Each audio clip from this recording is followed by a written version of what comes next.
Bonjour, donc je suis Sylvie Gendidier de l'association Univers Montagne Esprit Nature Humaine, qui est une association qui organise des séjours de pleine nature partagés entre personnes valides et personnes handicapées, handicapées physiques, sensoriels et intellectuels.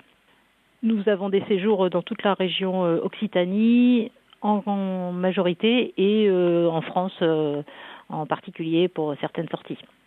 Alors l'histoire de l'association, c'est une association qui a maintenant 16 ans, qui a été créée à la base par Christophe Lay, qui intervenait au sein de la faculté du Mirail à Toulouse et dont l'idée était de rendre accessible aux étudiants en situation de handicap les randonnées qui étaient organisées dans le cadre de l'université.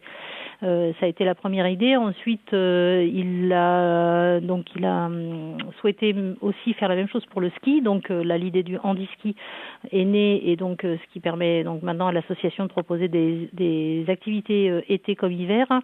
Et puis par la suite, dans un troisième temps, donc de proposer des activités à des déficients intellectuels. Là, l'association a pris ses marques par rapport à l'université et propose maintenant des séjours pour les personnes déficients intellectuels qui sont encadrés par un petit groupe d'animateurs bénévoles et un spécialiste de l'éducation spécialisée.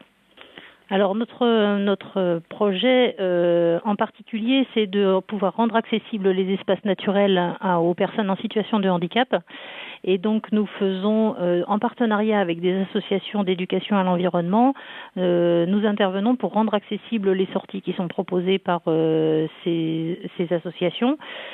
Par exemple, l'association Nature Midi-Pyrénées, qui est même gestionnaire de la réserve naturelle régionale Garonne-Ariège, nous intervenons sur quelques-unes de leurs sorties pour intervenir avec une joëlette, qui est donc un fauteuil avec une roue, qui est donc tracté par 2 à 3 personnes, pour permettre à une personne en situation de handicap de participer aux activités qui sont proposées par cette association, donc en rapport avec la nature, la découverte de la réserve par exemple.